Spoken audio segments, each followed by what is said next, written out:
phenomenon. Now, when we talk about biosynthesis of ergosterol, it's not much a known phenomenon. As I told, not all the species of fungus have this.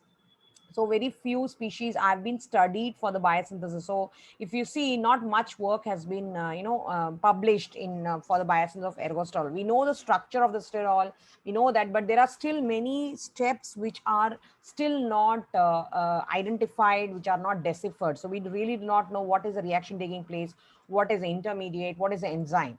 Okay, so with whatever information we have collected, we will see how is this ergosterol getting synthesized. So now coming to the introduction, ergosterol, or we also can call it as ergosta 5722 triene B 3 beta. That is 3 beta means there are 3 hydroxyl groups which are present. So I told you, when there are more than one hydroxyl group present in a steroid component, it will be considered as sterol. Okay, so it is a sterol mostly found in mostly of the cell membrane of fungi and few protozoas, not all. That is why I said some of the anti-protozoan drugs are also acting using ergosterol as the target. Okay, but they have the same function like your cholesterol, what is used serving in animal cells. Same way, it is same like in your even plant cells. They have the same function. They are a part of their plasma membrane, and this is the reason, this since they are having these in their plasma membrane, and as I told you, if the ergosterol biosynthesis is interfered, you cannot allow, or the fungus and the protozoa cannot survive. There will not be growth of these organisms if the ergosterol is not getting synthesized. And that is the reason people are trying to find out antifungal drugs which specifically target ergosterols. Okay, and with respect to humans, I told you ergosterol is a precursor form of the vitamin D, and if you expose this particular ergosterol to UV light, it can cause a chemical reaction which can produce ergocalciferol. That is where that ergo comes there. Okay, so ergocalciferol, which is basically your vitamin D2. This is the structure of ergosterol. We have already seen in detail of ergosterol. So if you see these what do you say, broad lines are indicative of the OH groups. Okay, so we have 3 OH groups at 3 different positions. Now, I told you it is mostly a fungal metabolite and not all fungus. So specifically, this is studied more and more in Saccharomyces cerevisiae, the most easily available and cultivable yeast which we have. So ergosterol biosynthesis also, if you see, the pathway has been deciphered in Saccharomyces cerevisiae. Although we say it is a part of a fungal kingdom, the Saccharomyces cerevisiae is a mostly widely studied yeast in which the ergosterol biosynthesis also has been identified. Okay, so it's a 3 beta sterol, or 3 hydroxyl groups are present. It's an ergosteroid and a member of phycosterols. And we have already talked about why we are talking about the interest. One, it's a target of antifungal drugs, and second, it can produce ergocalciferol upon the reaction with UV rays. Okay, now before we go into synthesis, so I told you it is a subject of, or it's a target of antifungal drugs, right? And one of the main target of the azole antifungal drugs. So this is a group of antifungal drugs, that is azole group. One of the target is that lanosterol 14 alpha demethylase. So this is an enzyme which is responsible for conversion, okay, which is responsible for converting the lanosterol into your ergosterol. Okay, and this enzyme is part of the cytochrome P450, which is known as also as the ergo11. We'll see in the further slides the erg11. Erg11 is the enzyme name. Okay, and it has been found that most of the azole antifungal drugs, they specifically target this particular enzyme. So the lanosterol is one of the intermediate from where you finally get the ergosterol. Okay, so if you stop the ergo11 synthesis or the erg11 function, the enzyme is being inhibited by the drug, ergosterol synthesis can stop. Second target step where you can find out antifungal drug is the squalene epoxidase. Okay, squalene epoxidase is a enzyme which converts the squalene to squalene epoxide. So that again we will also see there. So ERG1 protein in Saccharomyces cerevisiae, which is also a target of allyamine drugs, which is like, for example, terbinafine. So people are trying to target, different sites of the ergosterol biosynthesis. So as I told, ergosterol biosynthesis is not much studied in all the fungus species. and the most widely studied, the most maximally studied, it is in Saccharomyces cerevisiae. So people are trying to find out target drugs, target sites for certain drugs, so that they can stop the ergosterol biosynthesis and indirectly inhibit the fungal growth. Okay, and I told you amphotericin B, which is also an antifungal drug, which specifically targets ergosterol. So what does it do is, it instead of interfering with the ergosterol biosynthesis, what does it do? It goes and binds to the ergosterol within the membrane and starts creating a pores. Okay, starts creating a channel, and through this channel all the molecules can leak out, which can kill the cell. So this is more or less like your Bacillus thuringiensis. If you remember, Bacillus thuringiensis, also the Bt protein starts creating a channel in the insect's gut, and what happens, all the ions, specifically the potassium ions and sodium ions, will just get leaked out, and the insect starts getting dehydrated and gets killed. So same process here also, the amphotericin B also acts upon it. It binds with the ergosterol, which is already in the membrane. It starts creating a pore or a channel, and through which the leakage happens and kills the cell. So nowadays amphotericin B has been replaced, because it is causing also a lot of side effects. So it can cause a lot of side effects to people who are consuming it. Okay, and similarly some of the protozoan diseases caused by trichomonas, trichomoniasis, or the trichomonas vaginis, which is causing the genital infections, and leishmania donovani, that is a kala azar, which these are all in diseases which are caused by the protozoan. So we can also have drugs which can target the ergosterol synthesis and the function. So that is the main criteria, that is the main function of antifungal drugs. So they are trying to find out different places by which ergosterol biosynthesis can be stopped. Okay, and second main reason is it's a vitamin D precursor. We have already said exposure to UV light can convert the ergosterol to ergocalciferol, that is your vitamin D2.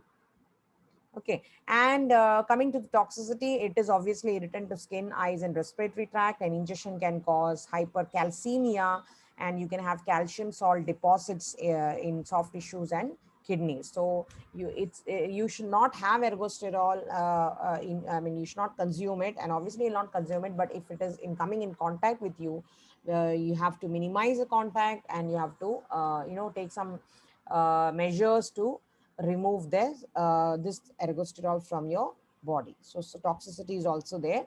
Yeah. Coming to the biosynthesis.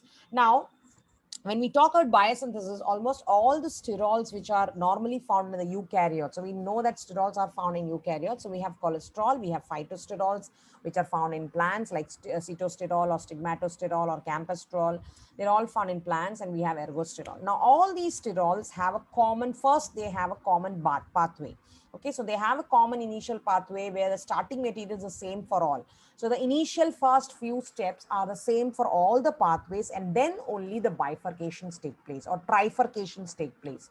Okay, so there is a separation there from till squalene epoxide. Almost you will find the process is similar, and from squalene epoxide, which is an intermediate product which you get, and from there only the pathways get diverged. Okay, so this has been deciphered by a person called as Conrad Bloch. He said that these are the parallel sterol synthesis which is taking place, whether it is in fungus, whether it is in plants, or whether it is in invertebrates, whether it is a synthesis of cholesterol or a phytosterol or a ergosterol. Okay, so Conrad Bloch in 1983 he put up a paper where he proposed that there are three different pathways starting from a common pathway, and then they trifurcate into three different pathways for the respective synthesis of the respective cholesterol.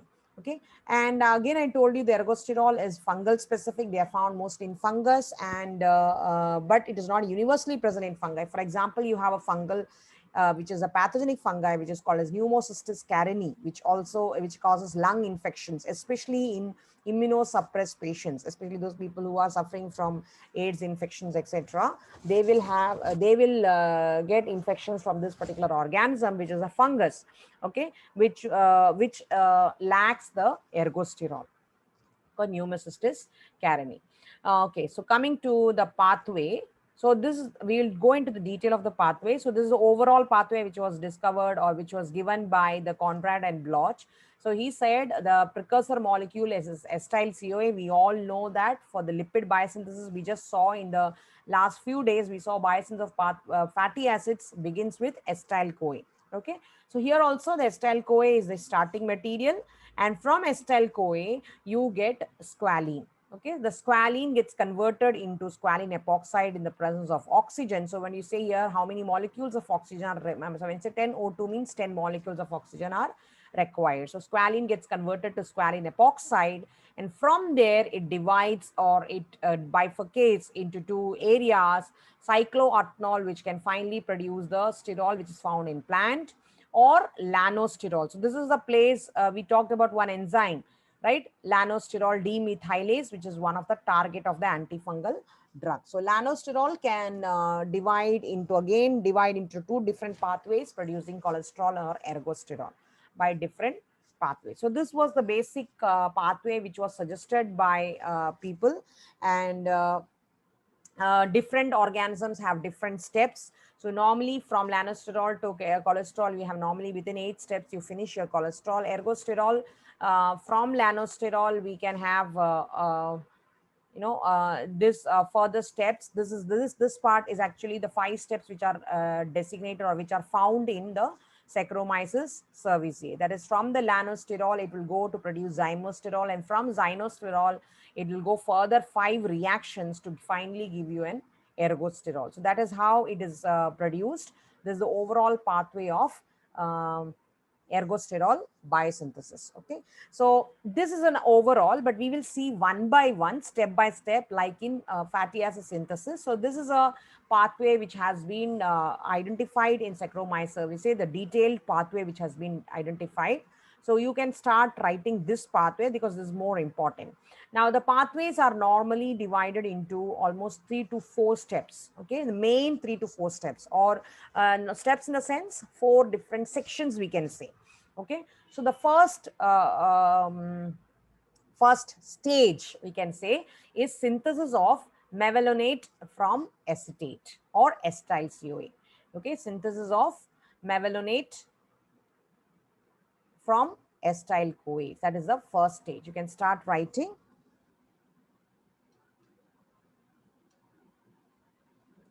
Okay.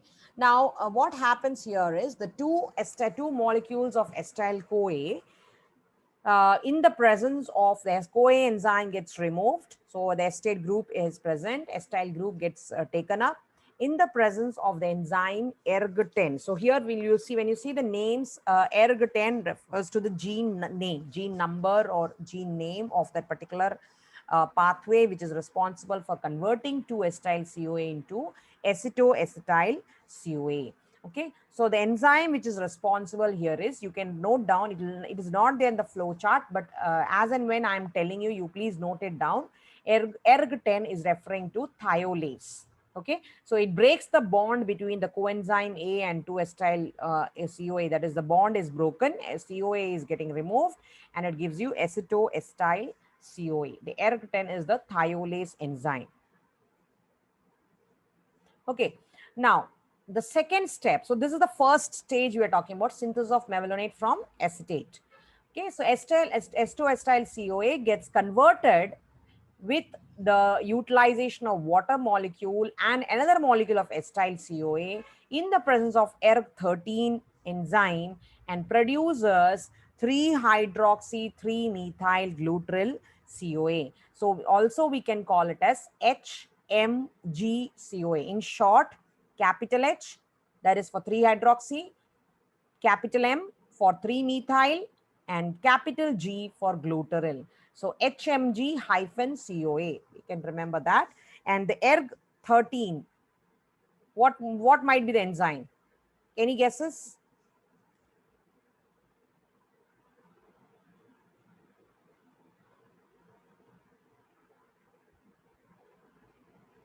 Yes, any guesses? What might be the enzyme? No, ma'am. Okay. HMG CoA synthase. I asked you to guess because it might be easy one to guess. So that HMG CoA synthase.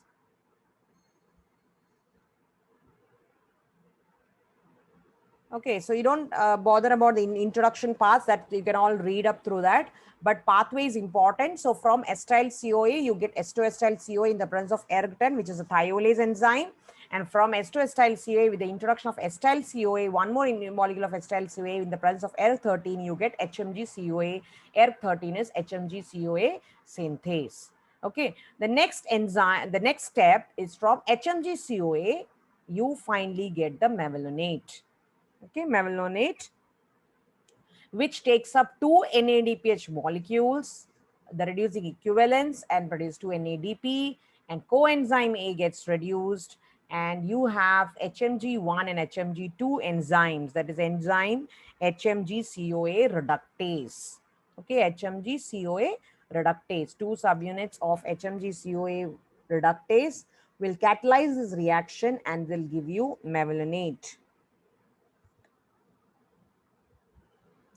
HMG-CoA reductase. Please draw this. If you're finished, we will move.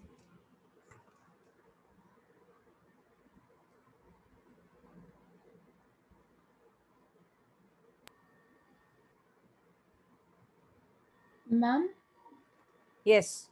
uh, HMG 1 and 2 both are for HMG CoA Yes, reductase? yes, yes. They are both subunits. That's why Okay. we call it as HMG 1 and 2. So there are actually two intermediate reactions which are taking place. So the entire reaction is catalyzed by HMG CoA reductase.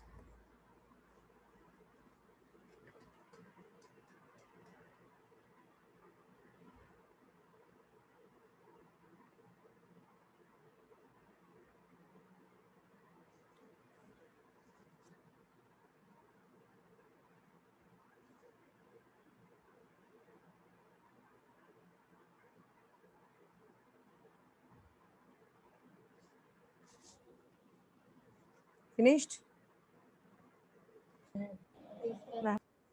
Okay.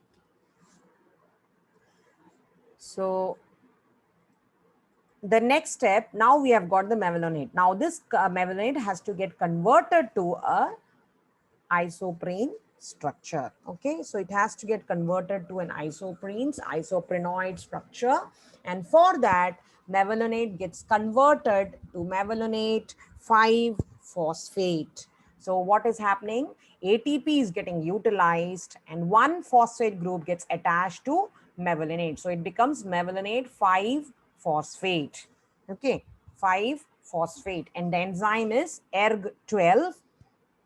Can you guess what might be the enzyme?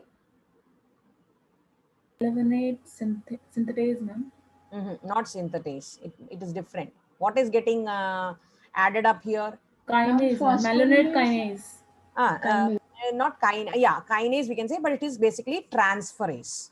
Okay, we can say kinase, but mevalonate 5 phosphate transferase. A phosphate molecule is getting transferred from ATP to mevalonate. Yeah, so good attempt. So mevalonate 5 phosphate transferase, ERG12.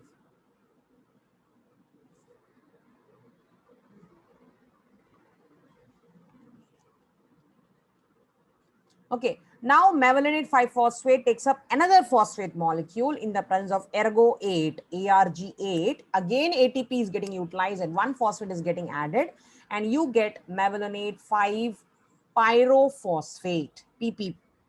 So 5 pyrophosphate. So here you can add up kinase. So it will become phosphomevalonate kinase. ERG8 is phosphomevalonate kinase, ERG8. Again, addition of phosphate. Phosphomevalonate kinase.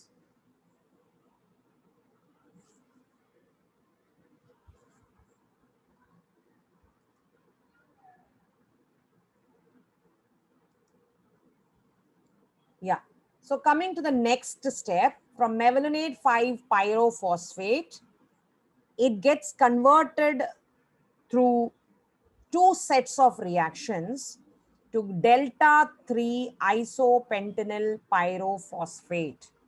Delta 3 isopentenyl pyrophosphate.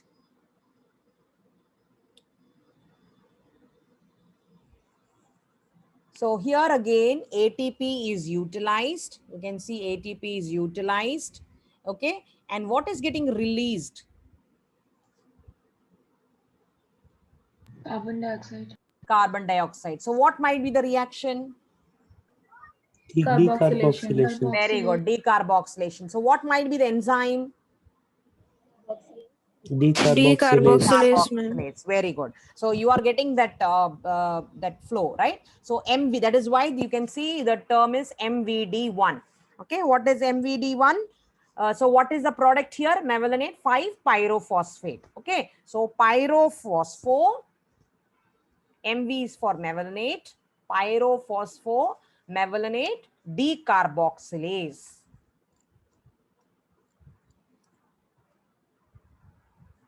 Decarboxylase.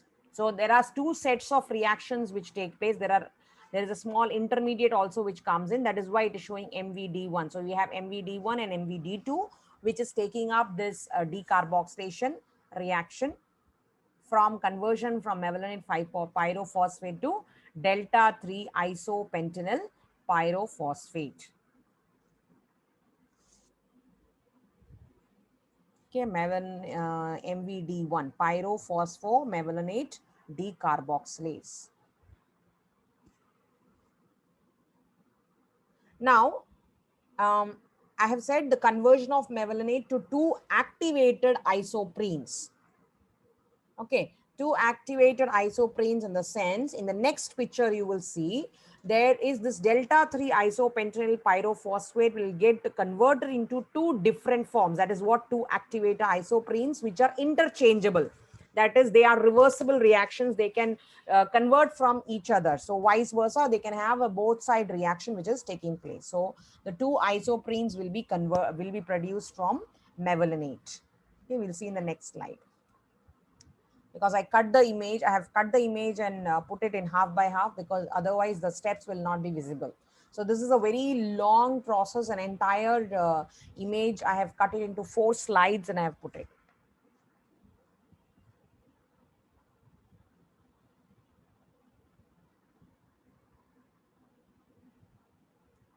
Once you're finished, you let me know.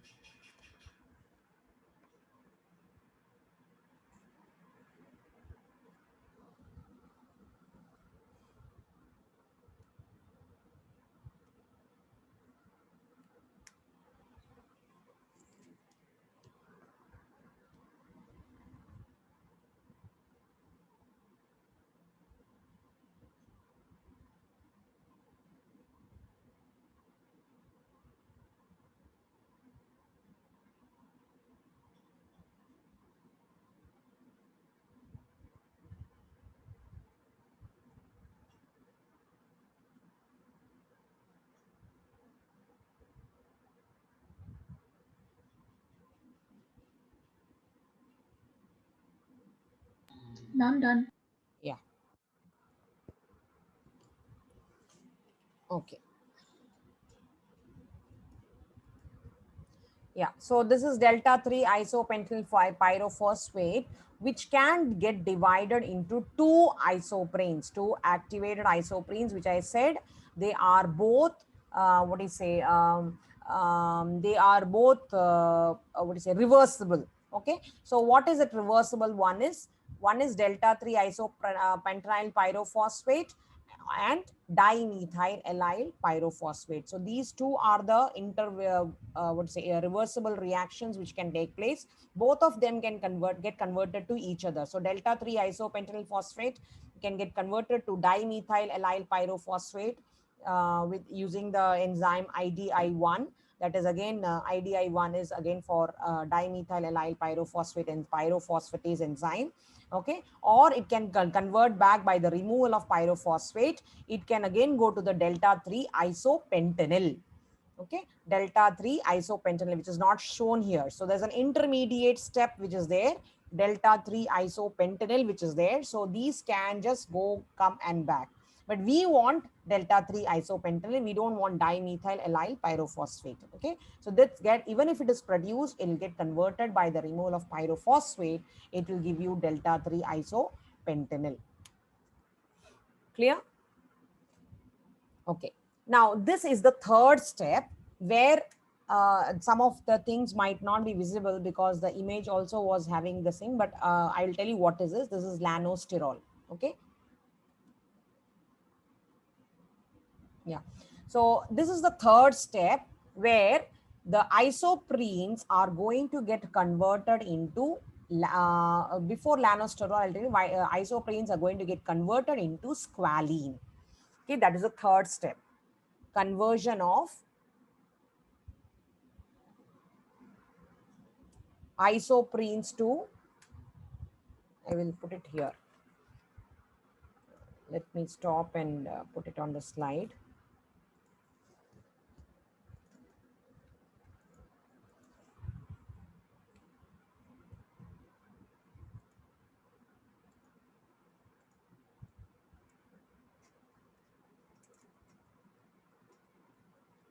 Conversion of isoprene to squalene.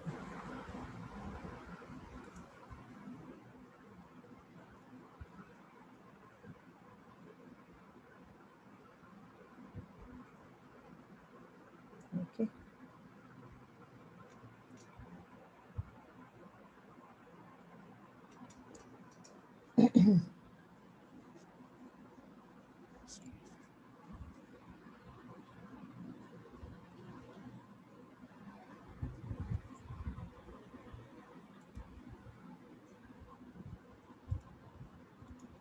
Yeah.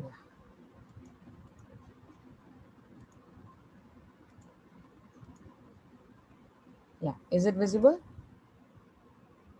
Yes, ma'am. Okay. Yeah. So conversion of isoprene to squalene. So what is happening here is the delta 3 isopentenyl pyrophosphate, which can, which and the dimethyl allyl pyrophosphate can interchange between itself. So this delta 3 isopentenyl pyrophosphate, if this is produced, what it will do is through the enzyme ERG20, okay, ERG20, it will produce a product called as the geranyl pyrophosphate. Okay, with the removal of pyrophosphate here, if it is dimethyl pyrophosphate is removed, or again delta 3 isopentenyl pyrophosphate is straight away getting produced, it will produce the geranyl pyrophosphate. So the enzyme here is ERG20. So this is an isoprenoid. I told you isoprenoid has to get converted to squalene now. Okay, so the enzyme here is prenyl transferase. Prenyl, Prenyl, prenyl transferase, that is ERG20.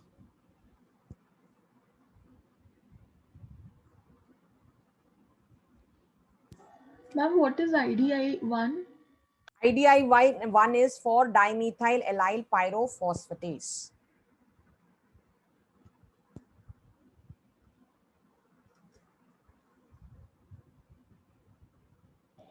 Ma'am, can you repeat it?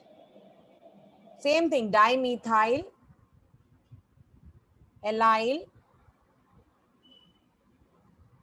pyrophosphatase.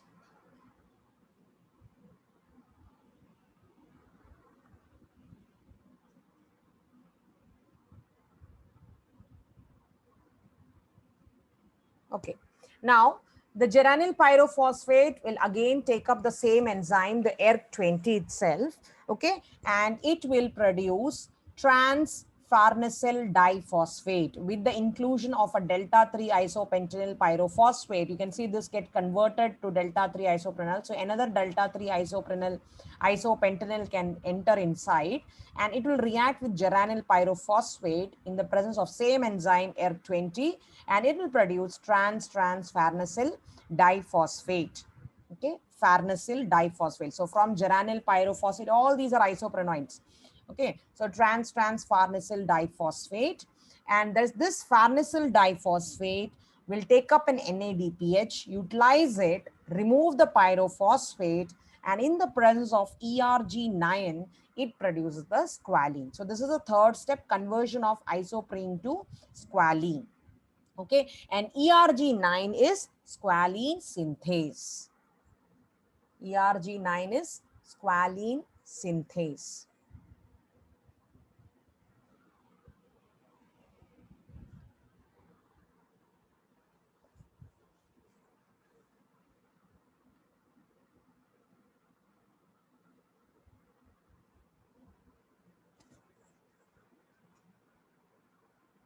ERG9 is squalene synthase. So the fourth step, even that I will put in the text box.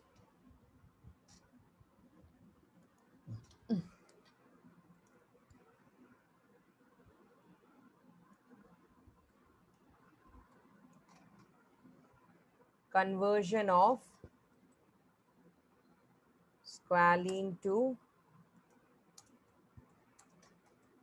ergosterol, which is also a continuation of the next step. So that will come there.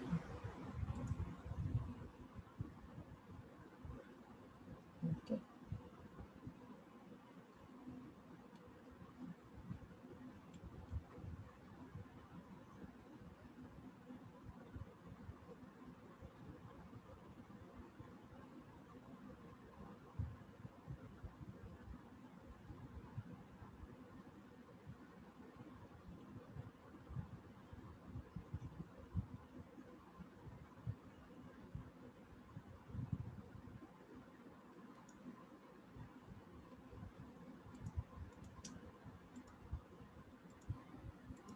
Okay. So fourth step, conversion of squalene to ergosterol. Right. Now, once the squalene is produced, the squalene has to get converted to another next form called as, now this squite has to get converted in the next form. Is squalene is a linear form. Okay, it's a linear structure. So till now, whatever we were getting, it is a linear structure, linear sequence. And now this linear sequence has to get, you know, that cholesterol and ergosterols are all in steroid nucleus, a ring-like structure, right? A ring structure. So the squalene has to be cyclized. It has to become in a cyclic form. Okay, so to become convert it into the ring closure has to take place. The ring closure, the ring has to get closed, and that ring closure is done by the cyclization of squalene into 2,3-epoxy squalene, or you can also call it as 2,3-squalene epoxide. Okay, squalene gets converted to 2,3-epoxy squalene, or you can write it as 2,3-squalene epoxide, where the linear sequence or the linear form of the squalene is converted to a ring form, or ring closure is done by the production of 2,3-squalene epoxide. Okay, in the presence of oxygen, which is acting as a reduced acceptor, and in the presence of the enzyme ERG1. Now, what is this ERG1? ERG1 is a mixed function oxidase enzyme, or the specific enzyme is squalene monooxygenase. Okay, that is why it is utilizing oxygen. So squalene monooxygenase. So squalene monooxygenase ERG1 converts squalene into 2,3-epoxy squalene or 2,3-squalene epoxide. Okay. Now, from this point, from 2,3-epoxy squalene or squalene epoxide, this is the place from where the cholesterol and the ergosterol divide. So, I am not put cholesterol biosynthesis here. It's not required for you. But this is, you should remember that this is the point from 2,3-epoxy squalene. This is the point from where the cholesterol synthesis pathway is different and ergosterol pathway is different. So I hope that is clear for you. So even in the previous one, the pathway which I told you, you can see here, the squalene epoxide gets converted to lanosterol and showing cholesterol. Now it is showing because in certain animals, this lanosterol might be the one which might be directly producing cholesterol, or straight away from squalene epoxide. There also cholesterol it is producing lansitol, but I have straight away gone from squalene epoxide to lansitol and finally to ergosterol. Okay, so but normally from squalene epoxide we specifically have a separate pathway for cholesterol. Okay, so that is conversion of the fourth step is conversion of squalene to ergosterol. So squalene gets converted to squalene epoxy squalene, and in the presence of ERG1, which is squalene monooxygenase.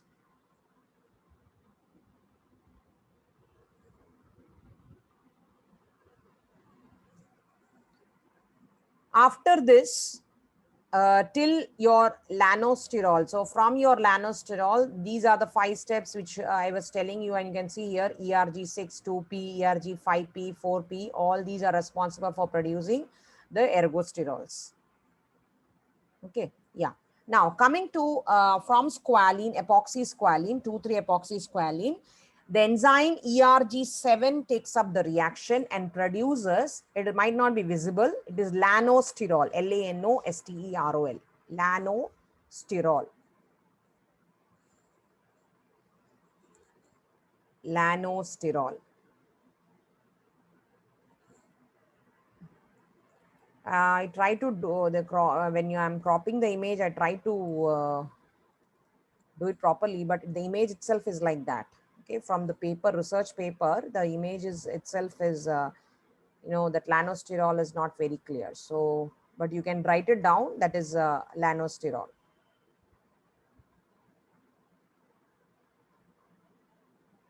Ma'am, ERG7, ma'am.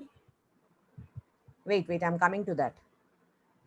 Okay, now coming to the enzymes which are responsible for conversion of lanostirol into your ergosterol.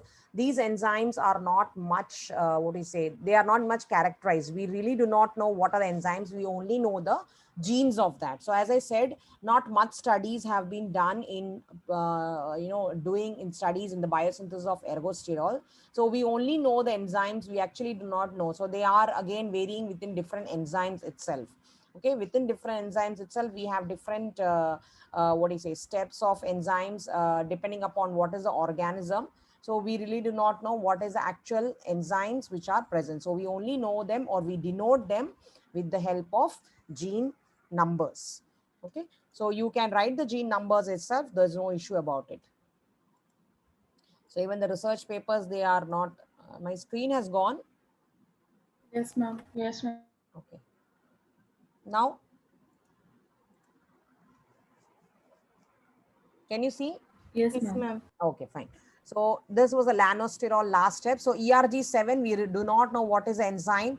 Probably that is some enzyme which is responsible for conversion or cyclization. It's already done. Cyclization, further cyclization is done from epoxy scalene to lanostirol. So there might be some enzymes which are responsible for the cyclization step.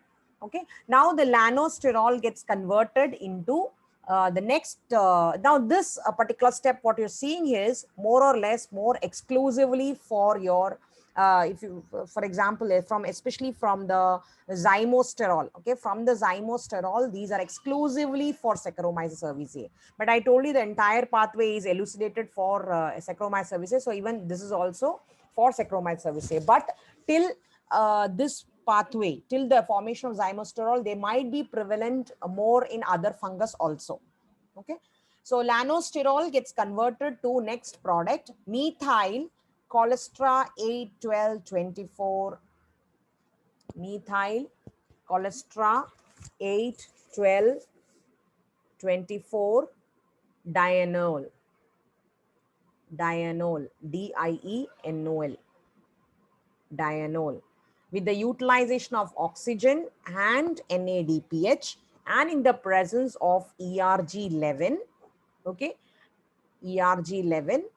ERG11, it is highlighted in red because it can indicate the regulatory enzyme.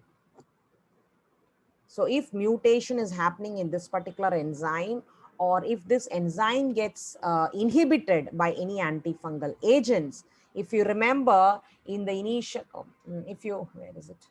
If you remember the initial slide, I told you about the antifungal agents and I told you about the one enzyme. If you remember, do you remember the lanosterol 14 alpha demethylase enzyme? Yes, ma'am. Yeah, that is enzyme erg11, which is going to, which can be considered as a target for your azole antifungal drugs. So they have found that ERG11, which is a lanosterol 14 alpha demethylase, which can be considered as an azole antifungal drug. So that is why if you see that picture has a red color box, that means that is the point where antifungal drugs can target. Okay, lanosterol alpha demethylase.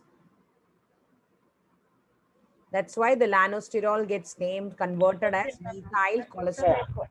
Hello? Yeah? Okay.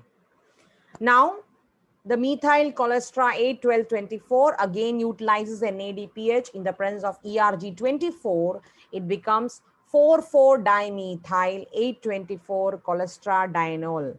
So there are not one methyl group. Now it becomes two methyl groups. So 4,4-dimethyl 8-24 cholesterol. Now it is all in a cyclicized form. So this is the fourth step. The structure is not in a linear form. It's all in a ring form. Okay, so from the squalene epoxide, all the structures are in a ring form. So 4,4-dimethyl 8-24 cholesterol, which again utilizes ERG25. Again, there is a reorientation of the side chains. 4-methyl becomes 4-methyl 8,4 cholesterol. So one methyl groups gets removed. And then it produces the zymosterol. So as I said, this pathway, we do not know what enzyme might be the one which might be possible to produce zymosterol. So many of the places, many of the changes, many of the enzymes are still not discovered. And then we have zymosterol, which is acted upon by the enzyme ERG6 in the presence of adenosyl L-methionine, okay, which gets converted to adenosyl homocysteine, and it becomes ficosterol. Okay, so from lanosterol, through a series of reactions, we got zymosterol, and from zygosterol, we got ficosterol. Ficosterol, in the presence of ARG2, it becomes episterol. And coming to from episterol utilizes NADPH in the presence of oxygen, and the catalyzed by ERG3 enzymes, it produces 5,7-24-28 ergosterol. Okay, again, the side chains are coming in. And then again, ERG5 comes into action, and you can 5, 5, 7. These are the places of double bonds as well as your wedge group. So 5, 7, 22, 24, 28, ergostat tetranol. So you have 4. So here it was only 5, 7, and 24, right? So here we have 5, 7, 22, and 24, ergosta tetranol. And then ERG4 comes in, and finally it becomes ergosterol. Okay, that is the fourth step.